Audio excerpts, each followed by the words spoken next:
He doesn't have the stability or the maturity there in that area he's a great speaker, but the maturity is not there. So the idea that millions of people would listen to that is very disturbing because I know him and I know his life, and there's a reason I stay away from him, and because I've met him more. We've had our entanglements, but no, not anymore. Dr. Janice Bryant. Same thing with her. She's a person a lot of people listen to because she says what you want to hear. She says things in a way that make people say, "That's right, girl. That's right, girl." But the problem is it doesn't. It's just not most real therapists who actually have therapeutic credentials and licenses and things like that.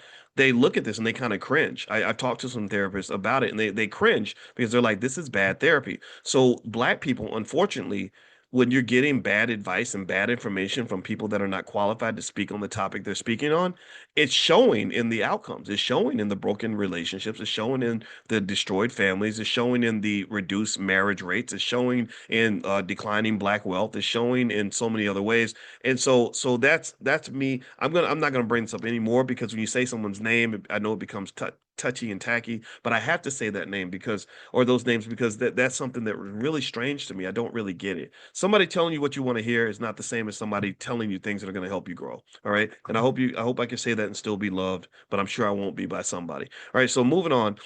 Here are some indicators to tell you if somebody is someone you should build with or not. And I'm not just talking about love, I'm talking about business, life, anything, right? People you can build a business with. Building a business together is just like getting married, except in some ways it's more complicated because if it doesn't go right, it can have massive economic consequences. You're talking about lawsuits, you're talking about messy situations. So here's some indicators. Number one, shared values and life goals. So if you see the world the same way in terms of family, money, and legacy and faith, those forms of alignment can be really beneficial. Not to say you have to agree on everything, but if you have shared values and life goals, that makes a difference.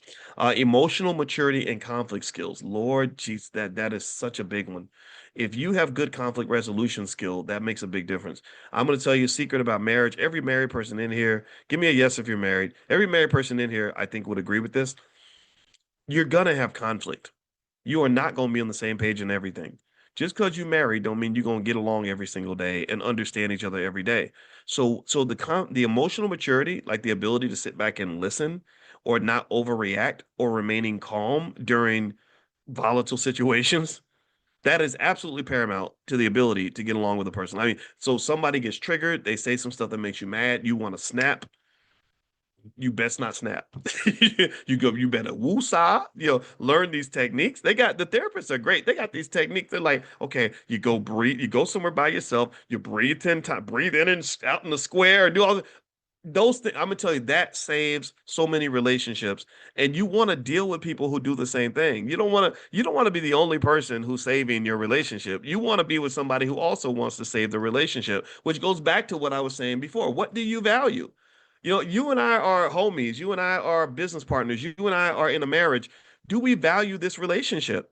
And if we both value the relationship, then we'll both learn the skills required to protect the relationship. And so if you value, or no, and also if we value the relationship, then we will sacrifice to maintain the relationship. I might take a L for the team, because my wife upset me and I'm feeling mad or maybe disrespected or whatever it is, but I'm gonna take an L for the team because I value the relationship more than I value getting what I want. I value the relationship more than I value my ego. I value the relationship more than I value whatever I could be doing out in the street. Because believe me, I'm a man with money.